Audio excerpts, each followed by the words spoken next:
달마대사의 10가지 면목을 시로 풀어낸 이야기입니다. 스님의 그 선적인 그 깊이와 넓이를 짐작해 볼 수 있는 그런 내용이 이 시 속에 담겨 있지 않나 해서 이런 주제를 선정했습니다.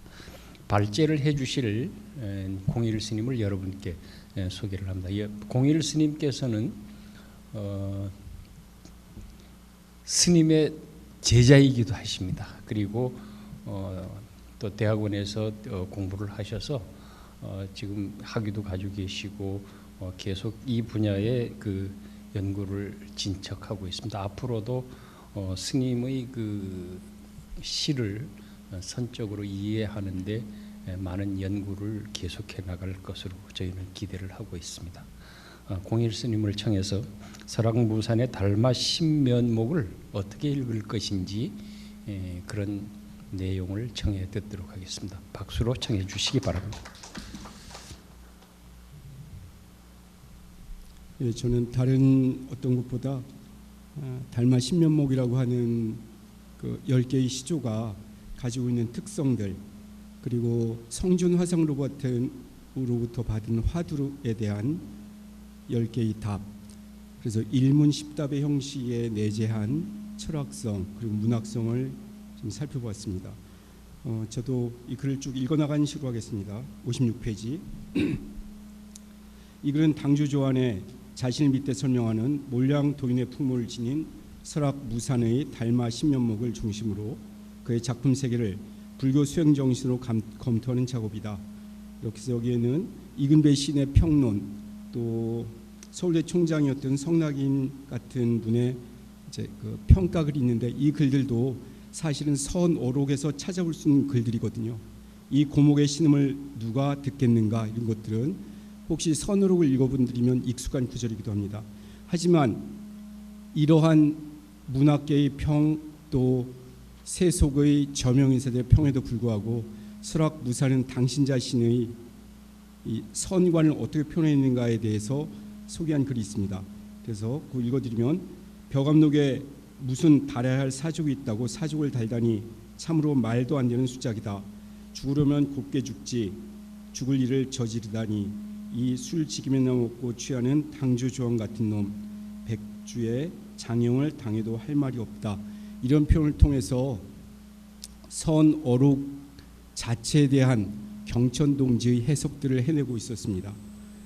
두 번째 57페이지 일문십답의 화엄선, 오연풍의 한글 선시조. 앞에서 발표한 세 분의 글에서도 화엄경과 관련된 내용들을 쭉 말씀하시는데, 화엄경의 구체적인 면목들을 여기서 좀 조목조목 밝혀봤습니다. 설악무산의 글은 대방광불 화엄경과 선문염송을 내적 기조로 삼고 있다고 할 수 있다. 대방광불 화엄경은 한반도에서 불교의 정맥을 구성하는데 초석 역할을 하고 있는 불전이다.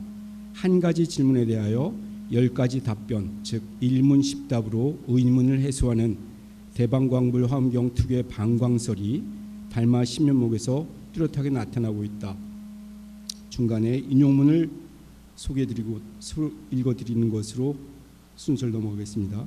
풀리지 않는 문제를 들고 앉아서 끙끙대도록 하는 것이야말로 자칫하면 납자를 지혜종세로 만드는 길이다. 선문답에 들어있는 속뜻을 풀어헤치고 우리의 삶에 적용시키려고 하는 것이 더 정직하고 진지한 수행자적 태도일 것이다. 아마 설악무산 스님을 기억하는 우리들은 설악무산 스님이 가지고 있는 이런 선적인 선에 대한 시선들, 선관에 대해서 이미 다 동의하고 있습니다. 세 번째, 달마의 면목들, 그 비밀스러운 골목길. 달마 신면목은 정호 성준화상께서 설악무산에게 내려준 화두에 대한 답가에 해당한다. 그 내력은 설악무산의 이 한글 선시조가 수록된 현대 시학의 서두에 기록된 다음과 같은 글에서 확인할 수 있다. 달마의 신면목은 고 문성준 선사에게 드린 시다. 언젠가 스님께서 보리달마는 왜 수염이 없는가라고 물으셨다. 위의 내용은 무문관 제4찍 호자무수에 제시된 공안. 호감 스님이 묻기를 서쪽에서 온 달마 스님은 왜 수염이 없을까와 관련이 있다. 사실은 이 원어에는 호감 스님이라고 되어 있지만 문헌을 검토해 보면 호감 사책 말이 아니고 수암 사일의 말이라고 확인할 수 있습니다. 각주 네 번째로 적어놨습니다. 근데 이 호자무수에 대해서 무문해계는 이 다음과 같은 평을 하고 있습니다. 참고하려면 진실로 참고해야 하고 깨달으려면 진실로 깨달아야 한다. 이 보리달마를 마땅히 직접 만나봐야 비로소 만났다 할 수 있겠지만 직접 만났다고 말한다면 벌써 둘로 갈라졌다. 이런 구절이 있고요. 여기에 이제부터 소개하는 선사들의 선시의 원문은 제가 많이 뽑아오지 못했는데 이 앞에 저 한 몇 부 있으니까 필요하신 분은 가져가시기 바랍니다. 참고하려면 진실로 참고해야 하고 깨달으면 진실로 깨달아야 한다고 고함을 치는 그 이유는 무엇인가? 우리가 실제로 알기에 달마대사의 초상들, 달마대사 그림들 보면 달마대사는 수염이 없는 모습이 아니고 털북숭이로 그려져 있습니다. 그러므로 달마에게 수염이 없다는 이야기는 허공꽃처럼 번뇌로 인한 망상으로 실체 없는 현상 세계를 실체가 있는 것처럼 착각하고 있는 것과 같은 것이다. 달마는 실제 이러저러한 이유로 자기 몸을 잃어버린 것이 있음을 제가 써놨고요. 이 달마에 대해서 설악무산 스님은 다음과 같이 당신께서 그 글에 표현하고 있어요. 옛사람들이 묘사하여 그려낸 달마의 모습은 59페이지 위쪽 왕방울만한 눈을 부릅뜨고 있으며 뭉뚱한 주먹 고의 대머리이다. 중국 선종에서는 석가모니를 일러 얼굴 누런 노인 황면노자, 달마대사를 일러 덧니난 늙은이, 그래서 어느 달마라고 부른 경우가 있다. 서천호자는 당연히 오랑캐다. 그런데 그 오랑캐가 보통 오랑캐가 아니라 수염이 없는 오랑캐라는 것이다. 서천의 오랑캐가 수염이 없다는 것은 무명과 번뇌가 없는 진짜 깨달은 사람이라는 뜻이기도 하다. 이러면서 달마의 10가지 면목을 조목조목 화엄경에 입각한 화엄선, 방광선에 입각해서 설명해주고 있습니다. 무문은 올바르게 참고하고 깨달으라고 한다. 이 화두에 대한 개성은 다음과 같다. 어리석고 멍청한 사람 앞에서 꿈같은 이야기랑 하지 마라. 오랑캐에게 수염이 없다는 말은 밝은 것에 흐린 것을 더 씌우는 꼴. 달마에게 수염이 없다고 하는 꿈속 이야기는 결국 오롯이 깨어 있음에 흐린 먼지를 끼얹는 것 같은 일이다. 설악무산은 달마 신면목을 발표하여 다음과 같은 내력을 기입하며 자신의 작품에 대한 연유를 밝히고 있다. 지난달 설악산 주인이 보리달마는 왜 수염이 없는가라고 물어왔다. 제기랄 나도 수염이 없지만 천남 부득이 그 일구는 그만두고 그 탈구 달마의 신면목을 보낸다. 이리하여 설악산의 법맥이 만들어지게 됩니다. 60페이지 설악산의 전등 비교와 법맥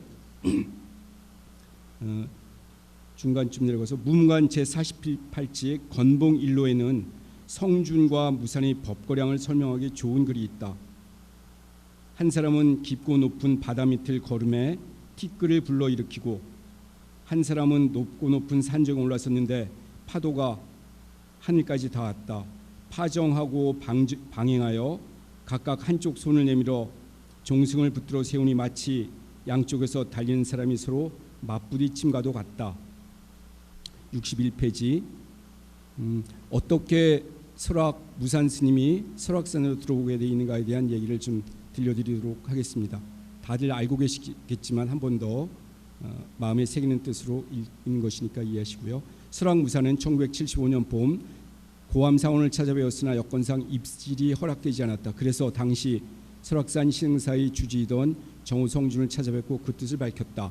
성준은 나이가 많다는 이유로 설악무산의 입실 건당을 주저하였다. 이때 시자스님이 계셨던 분이 누구신지는 다들 아실 겁니다. 성준 화상께 말씀드리길 시를 쓰는 사양이 한 분 있었으면 좋겠으니 받아주시길 청하였다.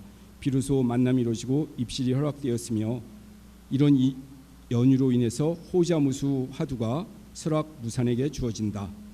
그렇게 해서 그 아래쪽에는 설악무산의 법맥에 대해서 잘 정리한 그 라인들을 적어놨습니다. 다음 페이지 넘어가도록 하겠습니다. 달마의 독살림과 일색과후. 달마 신면목 첫 편에 지시된 독살림이란 무엇인가?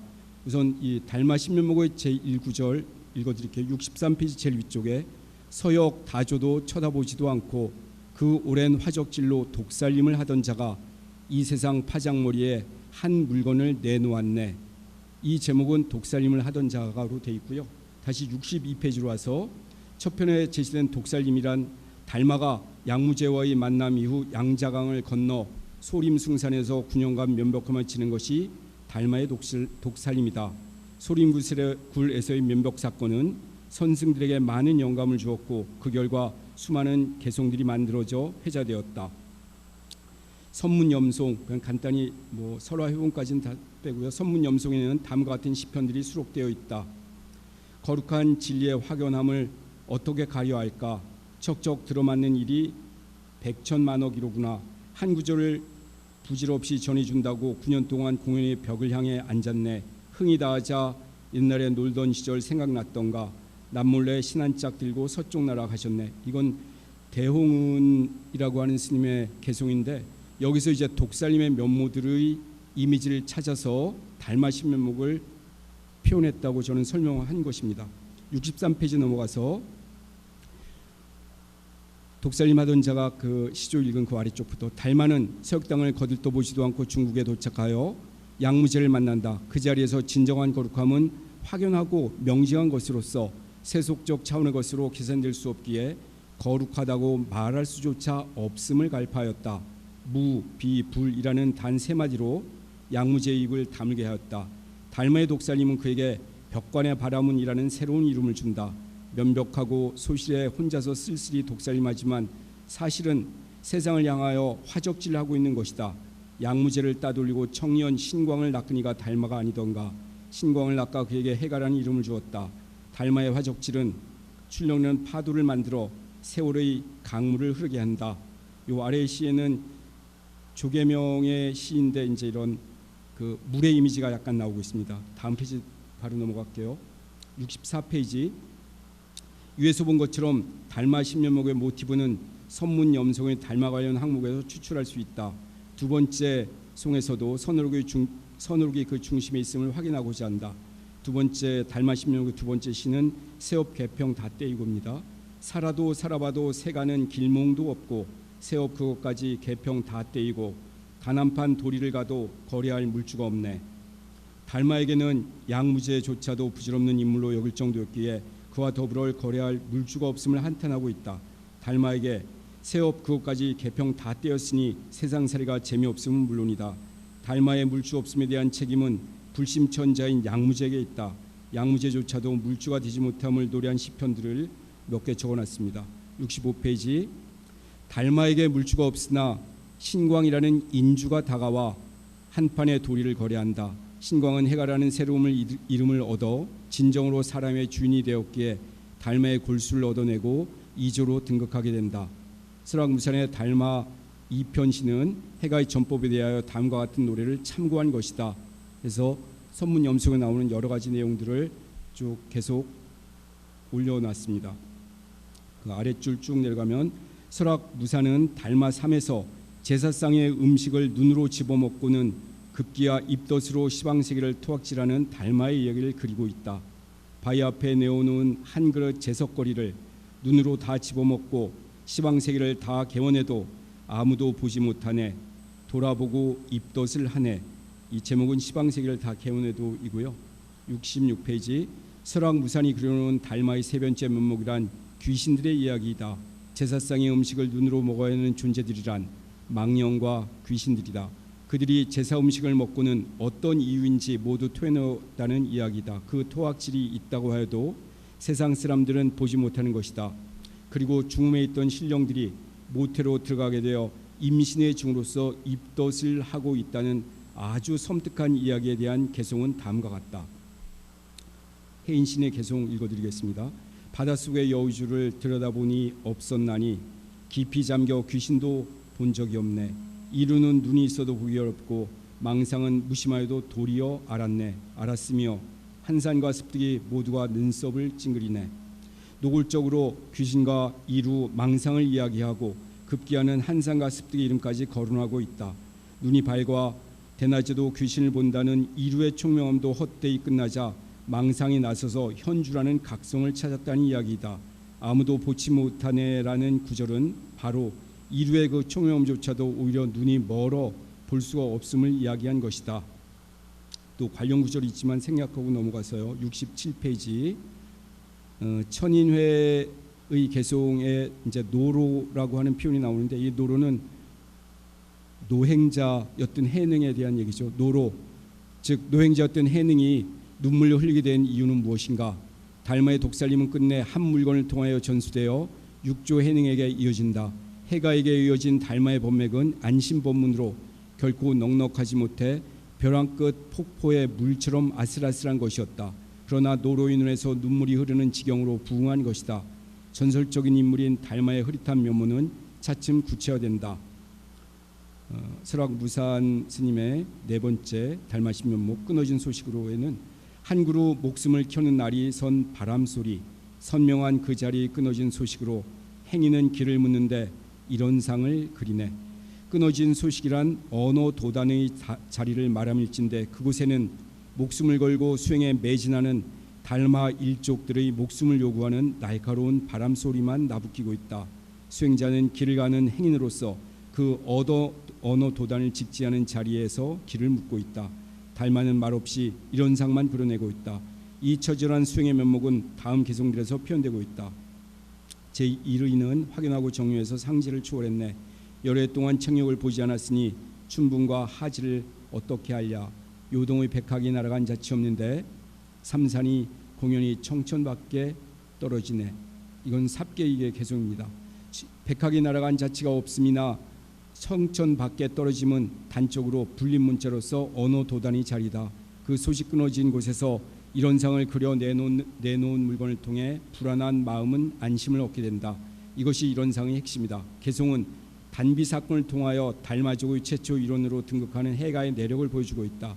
해가는 한 그루 나무처럼 서 있으며 자신의 목숨을 켠 것이다. 그 안심법문의 핵심은 다음에서 표현되어 있는데 생략하겠습니다. 문관 제49칙 칙어에서는 안만이 했던 말을 통하여 자그마한 동그라미, 즉 이런 상의 공덕과 효능을 다음처럼 보여주고 있다. 급히 생각하기 어렵다는 글자 위에 한 작은 동그라미를 그려서 모든 사람에게 보이고 부처님의 일대 장경 5천 것도 말없이 보인 유마의 불이법문도 모두가 이곳에 있다. 달마의 이런 상을 그려냄으로써 행인의 발목을 잡던 바람소리들이 되돌아가도 좋다는 피리소리로 변한다. 다음과 같은 개송을 통해 이런 상 이후의 소식을 유추할 수 있다. 삼경의 달빛 아래 무쇠관문 닫혔는데 얼마나 많은 행인 간길을 못 돌아오나. 좋구나. 돌아가려는 피리 한 소리. 밤 깊은데 명라강변을 불며 지나가는구나. 야심한 삼경 피리소리를 신호삼아 되돌아가라는 발걸음은, 되돌아오는 발걸음은 명라의 강변을 소란하게 하고 있다. 쭉 넘어가서 수염은 자라지 않고라고 하는 달마 신면목의 5번째 시. 매일 쓰다듬어도 수염은 자라지 않고 하늘은 너무 맑아 염색을 하고 있네. 한 소식 달빛을 잡은 손발톱은 다 물러 빠지고 인간은 쉽사리 안심의 자리에 도달하지 못한다. 그래서 당연한 듯 매일 만져지던 그 수염조차 자라지 않았다는 것을 깨닫는다. 수염이 보여주는 상징성은 권위이거나 아름다움일 것이다. 어른이지 못하여 마음을 찾은 것이고 어리광을 부린 것이다. 그에게 새삼 하늘은 염색한 것처럼 푸르다. 달빛을 부여잡아 외로움을 넘어서고자 했으나 그는 결코 한 소식도 얻지 못하여 빈손이 되었음을 알아차린 것이다. 손발톱이 다 물러 빠지도록 헛수고를 하였으니 문둥이처럼 형상이 누추해져 있다.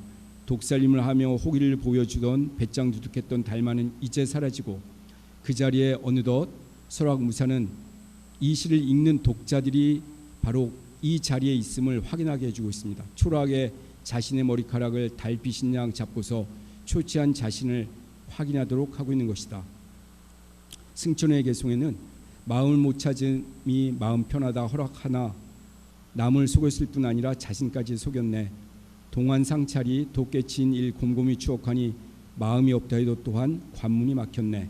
이처럼 안심법문은 근본적으로 반상합도적 양상으로 적기한다. 적기에 대한 표현은 나중에 여러분들이 송준영이라는 분의 그 선시 해석 선해법에 이렇게 잘 써놨는데 반상합도나 적기 한번 찾아보시고요. 찾지 못한 마음이 어떻게 안심으로 이어진다는 것인가. 이는 남도 자신도 속인 것이다. 인간 소외의 국면은 종국에는 자기 소외를 경험하게 한다. 동안상찰의 묵조적 행위를 검토한다 해도 당면하는 것은 천리상간이며 무간지옥의 관문 앞에 도달하는 것이다. 71페이지 넘어가서요. 위에 있는 바로 금방 생략한 법운수송, 이 개송은 일 없는 곳에서 도리어 분주를 떨고 있는 인간 실존을 제시하고 있다.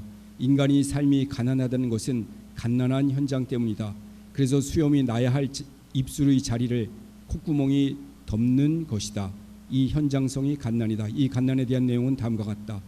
형제가 제각기 공능을 뽐내는데 형님만이 몹시도 가난했구나. 세 번 절하고 한마디 없으니 콧구멍이 쳐져서 입술을 덮었네. 이제 달마는 백척의 간도에서 퇴로를 차단당하는 형국이다. 달마는 장강을 건너 총영의 도중에서 신발 한 짝 겨우 챙겨 빗을 물리면서 세상길을 가로막고 서 있다. 6번째 시. 다 끝난 살림살이에 빗 물리는 먼 기별에 단벌 그 목숨도 두 어깨에 무거운데 세상길 가로막고서 타방으로 도망가네. 달마의 이미지는 가시밭길을 걸어야 하는 형국의 삶으로 나타난다. 양무제에게 불식 한마디 던지고 그 말빛에 값어칠 하늘아 떠난 것이다. 그 빚잔치는 온 나라 사람들이 뒤쫓는다 해도 돌아오지 않겠지만 그 무거운 삶을 짊어진 달마조사는 소환되어 발을 씻어 주어야 한다. 72페이지 위에서부터 쭉 읽어 내려가겠습니다. 거룩한 진리의 확연한 길을 어떻게 분명히 할꼬 상대하여 묻는 이가 누군가 하니 도리어 모른다 하네. 이로 인해 가만히 강을 건너가니 그 어찌 가시밭길을 면할 수 있었으랴. 온 나라 사람 뒤쫓아도 돌아보지 않나니 천고만고의 공연이 생각만 나네. 생각하지 말라. 맑은 바람이 대지를 스침이 끝이 있으랴. 그리고는 좌우를 돌아보면서 말하였다. 여기에 조사가 있는가? 곧 스스로 대답하였다. 있다면 와서 내 발을 씻어다오. 개송에서 달마의 외로운 발길은 종국에는 서천의 도성으로 향한다고 설파한다. 이조 해가의 내력은 물론 총영 도중의 이야기를 거들먹거리다가 달마 조사께서는 지금 여기에 계신 분이라고 밝혀낸 것이다. 다음의 개송들은 각각 달마의 삶을 되짚어지고 있다. 남구의 큰 스님은 두 눈이 푸르렀고 양나라 어진임금 한쪽 눈만 밝았네. 모르겠다. 확연하다. 쓸모가 없었던가. 외로운 발길 헛당치고 서천의 도성으로 돌아갔네. 73페이지 개송 끝난 자리에 다 끝난 살림살이에 빛을 물리는 달마의 모습이나 가죽과 골수를 잔뜩 늘어놓고는 후다닥 어깨에 신발 한 짝 걸러매고 연이어 목숨을 매달고 떠나는 모습이 보여주는 개송에서 초월적 은유의 깊이를 확인할 수 있다. 소림 앞에서 벽을 향해 앉았을 때 법이나 옷을 전했다고 뉘라서 말하는가. 가죽과 골수를 늘어놓고는 총영에서 공연히 한 짝 신들고 떠났네. 6번 바람과 물의 원형적 이미지 달마의 풍수. 여기는 그 유명한 노스도 프라이라고 하는 신화비평 또는 원형비평으로 널리 알려져 있는 분의 이미지를 조금씩 찾아서 주로 물과 불에 대한 얘기를 했습니다. 달마는 무사히 타방으로 도망치는 데 성공한 듯하다. 양무제는 달마를 찾아 빗을 물리고자 무덤까지 열었으나 거기에는 외짝 신발만이 남아있었다고 한다. 이제 달마에게 남은 것은 이제 원형적 물의 이미지다. 설왕무사는 화적질에서 찾아낸 불의 이미지와 날선 바람소리 등에서 제시한 바람의 이미지로 달마의 면목을 그려내다가 7번째 시에서 비로소 잔잔한 물결 위에서 논이는 달마의 이미지를 다음처럼 제시한다. 달마칠은 물결을 탁월한 제목으로 되어 있습니다. 그 순한 초벌구 위에 단단한 토질에 먹으로 찍어 그린 대가 살아나며 그 맑은 잔잔한 물결을 거슬러 타고 가네. 달마의 7번째 면목에서 먹으로 찍어 그린 대에서도 먹물의 원형은 어디까지나 물이다. 그럴 때 물은 생명을 담보하는 마법적 힘을 지닌다. 그리하여 먹물로 그린 대나무이지만 생명력을 회복하고 살아나게 된다. 그러니 모든 생명은 본질적으로 자연을 거스르는 힘을 통해 자기 복제나 자기 회복을 도모한다. 물과 생명의 상관성은 원형에 대한 은유로서 낚시와 연결되어 나타난다. 운문고송 읽어드리겠습니다. 황금자라 한 마리 건지면 바다도 마를 것인데 공연의 작은 배를 유유히 띄웠구나. 오늘 파도에 낚일 길 없다면 세 달에 다시 낚을 필요조차 없느니라. 그 아래 개송은 지혜 1송인데 생각하겠습니다. 맑은 물에 머리를 헹구어도 비듬이 있다고 느껴지는 것은 과도한 청결의식 때문이다. 그리고 가려움증으로 고생하며 생긴 부스럼이란 삶의 완전성에 도달하고자 시도할 때 발생하는 심리적 소양증의 일환이다. 그리하여 피부병을 앓거나 문둥병으로 고생하는 것은 성자들, 성인들, 거룩한 사람들의 표식이기도 하다.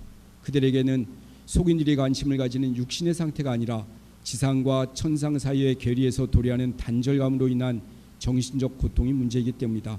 달마팔은 이러한 지경을 보여주고 있다. 달마팔 제목은 삶은 간지러워이고요. 감아도 머리를 감아도 비듬은 씻기지 않고 삶은 간지러워 손톱으로 긁고 있네. 그 자국 지나간 자리 부스럼만 짙었네. 인천이 어리둥절하여 머리를 긁어대는 이유는 소양감 때문이 아니며 비듬이 생겨서도 아니다. 털끝보다도 작은 호리의 차이도 없는 완전함을 어떻게 구할 수 있는가. 한근은 16양이 당연히 8양이 반근이라 노래하고 있다. 불안원의 송 생각하고요. 고개를 갸우뚱하며 의심하는 것이 좋을까? 잊지도 않은 비듬을 씻으려 머리를 헹구는 게 좋을까? 공연히 긁어 붓으로 만들 필요가 있을까? 설왕무산의 문제의식이나 개송의 시선이나 진배 없이 도달하는 곳은 소림구루의 전법에 대한 실체이다. 달마와의 인연은 이처럼 처절하고 진정한 것에 속하는 것이라 다음처럼 노래한다. 76페이지. 소림의 진정한 법의 사손으로 온전한 제사 구하는데 여러 사람 저마다 고개를 갸웃하네. 의법을 전해 받기 쉽다고 하지 마라. 일찍이 세 번절에 좋은 인연 맺었네. 비로소 한 송이의 꽃에 다섯 잎이 피는 이유를 과감하게 설명하고 있다. 달마는 눈꺼풀을 베어냈으니 눈이 감기지 않는다고 한다. 그러나 부처님의 눈은 언제나 반개하여 실눈으로 그려진다. 그렇다면 쭉 찢어진 실눈은 누구의 것인가? 그 도신의 눈은 칼처럼 쭉 찢어진 눈은 세상을 외면하고 있는 자의 것이다. 세상에 볼 것 없으니 칼처럼 외돌아서서 눈을 감고 있다. 그를 위하여 상문풀이가 필요하다. 달마 신면목 9번째 시는 한 세계도 보지 못하고 있는데요. 아무리 부릅떠도 띄어지지 않는 도신의 눈, 그 언제 박힌 명시 한 세계도 보지 못하고 다 죽은 세상이라고 상문풀이하고 있네. 불교 철학에서 무명과 불식, 즉 보지 못함은 언제나 알지 못함과 동요가 된다. 그 확연함을 알지 못함은 그 사람 탓이다. 주인과 손님을 사이에 두고서 빈주간의 책임 소재를 밝혀야 한다. 그래서 콧구멍을 잡고 있다며 천둥같이 고함 지르며 상문을 풀어주는 염을 하고 달말 들어 그를 소환하며 상문을 풀어준다. 뚜렷하거늘 그 사람이 알지 못했네. 일러 보라.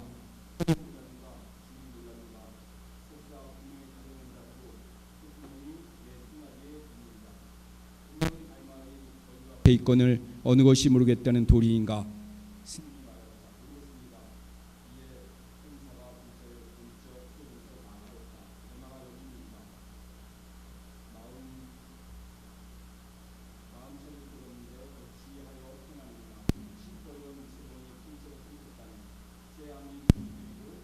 뜻이 열린들 노의 속임에 빠지지 않은 것만 같으랴. 가끔 진리를 얘기하면 이렇게 방송들이 하지 말라고 얘기를 하는 것 같아요. 혹시 이해하시고, 제가 헛소리를 많이 했어도 이해하시기 바랍니다. 명시 박힌 한 세계도 보지 못하는 존재에게 주어지는 수수께끼는 호랑이 잡아먹은 자라이며, 해답은 진흙으로 만들어진 소가 물을 건넌다 하여도 뼈다귀가 드러나지 않는 법이라고 노래하는 것이다. 세 번 절하고 말 없는데 골수를 얻었다니 허공이 땅에 떨어졌다가 다시 일어나는구나. 우물 속의 자라가 호랑이를 잡아먹고 물을 건너는 진흙소가 뼈다귀를 드러내지 않는다. 모감충의 개송이죠. 달마는 경천동지하며 지축을 흔들어내는 문화적 유전자로 맹위를 떨치고 있다. 동아시아 문화에서는 달마에 대한 것이 밈으로 아주 확연하게 작동하고 있죠. 웬만한 상가집, 웬만한 좋은 집에 가면 달마의 그림이 그려져 있는 것이 바로 이 현상입니다. 이런 달마에 대한 현상을 한 생각 화제례로 천지간을 울렸다고 표현한다. 달마의 10번째 면목은 과감하다. 흙바람 먼지도 없는 강진을 일으켜놓고 한 생각 화제례로 천지간을 다 울렸어도 마침내 짓지 못한 나는 상가지구였구나. 달마가 일으킨 강도 높은 지진은 흙바람이나 먼지도 없다. 그것은 정신적 충격일 뿐 물리적 시공간에는 아무런 흔적도 남긴 것이 없다. 달마의 한 생각은 큰 불이 났을 때 화연 속에 일어나는 큰 소리로 울려 퍼지는 화재례로 기존의 모든 것을 집어삼킨다. 마치 새벽 누각의 범종 소리가 시방세계로 퍼지는 것 같고 봉황대의 법고와 소리 울리는 것만 같은 것이다. 서역 오랑캐 소리를 들으며 혼신의 힘을 다한 달마는 그저 저 멀리 소림을 향해 발길을 돌리고 있을 뿐이다. 봄바람 스친 곳에 꽃잎이 낭자한 이러한 사정을 개송에서 뚜렷이 밝혀놓고 있다. 불감군의 개송은 좀 읽어볼 만하니까 개인적으로 읽어보시고요. 78페이지 아래 셋째 줄, 상갓집의 개가 달마에 대한 마지막 결구에서 나타난다. 뜻을 헤아리기 힘든 불식의 탄식. 마침내 짓지 못한 나는 상갓집 개였구나. 이 탄식은 누구를 위한 일구인가? 설왕무사는 달마를 그려놓았지만 한마디 말하지 못한 자신을 상가지구라고 고백하고 있다. 옛 노래들에서도 달마에 대하여 해답인지 질문인지 모를 내용이 다음처럼 나타나고 있다. 생각하겠습니다. 마지막 7번째, 일품의 격의돌이.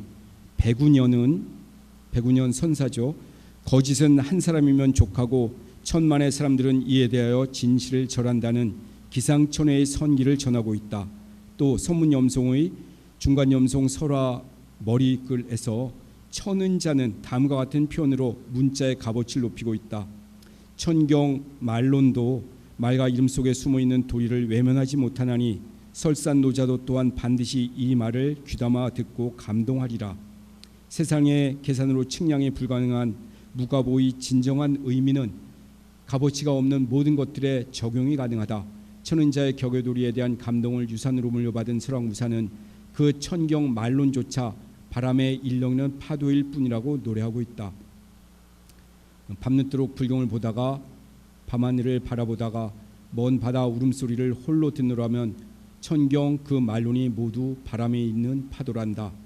천은자의 감동을 은인적 삶에 내재한 초범 탈속을 추구하는 미의식의 발로 해당하는 일품의 미학으로 되받아 서술하며 격의적 선기로서 시적 파격을 제시한 것이다. 달마의 면목들은 살펴본 것처럼 반상합도이거나 분류짐적 또는 초월의 은유로 가득한 필치로 그려진 이미지다. 달마의 흔적 없이 사라진다는 물종적한 소식은 설왕무산의 신묘명에 내재한 그 목소리와 중첩된다. 선문염송의 중간염송 머리글에 쓰인 물종적 관련 내용은 다음과 같다. 달마, 이 몸은 본래 텅 비어 하늘과 물이 한색이듯 흔적 없이 사라지네. 맑은 바람 밝은 달, 그 속에 숨은 뜻은 모른다. 오직 이 한마디뿐. 또한 청어 휴정의 선과기금에서 나오는 구절인데요. 달마와 관련된 격의 선지를 언설로 설명함이 부당하다고 선과기금은 선언하고 있습니다. 또한 그러한 부질없는 일을 만들었기에 하택 신에는 지혜의 종자였을 뿐이라고 평하고 있다. 공안과 화두를 섣불리 입에 담는 것은 위험한 일인가? 전법과 관련한 선승들의 법과량 내용을 들추는 것은 매우 조심스러운 세태가 된 지 오래다. 언설로서 종지를 설명하는 이러한 일이란 서쪽에서 온 푸른눈의 수행자를 웃겨서 죽이는 일에 해당한다고 선과 기감은 일갈하고 있다. 이를 알게 된 수행자로서는 이러한 사실을 비밀로 봉인해야 하는 것인가 보다. 달마 신묘명에 대한 담론은 서서히 자취를 감추고 그 모습을 드러내지 않는 경향이 뚜렷하다. 많은 논평들에서 달마 신묘명을 이렇게 찾아서 구절구절 해본 게 좀 드물었다는 얘기를 제가 이렇게 한 거예요. 그러나 낭중지추는 삶의 당연한 이치여서 설왕무사는 마침내 천지를 놀라게 하는 마류의 일구를 토해낸다. 천지를 놀라게 한 설왕무산의 마지막 일구는 당연히 임종계라 할 수 있다. 그의 임종계를 감당할 사람이 시방 어디에 있는가? 아마 오늘 같은 이런 자리에서 설왕무산의 삶을 기리는 것이 앞으로도 계속돼야 할 이유는 이런 임종계를 감당할 사람을 찾을 때까지 아마 계속되지 않을까. 물주는 없다 해도 인주를 찾아야 되는 임무가 우리에게 있다고 저는 생각합니다. 이상입니다.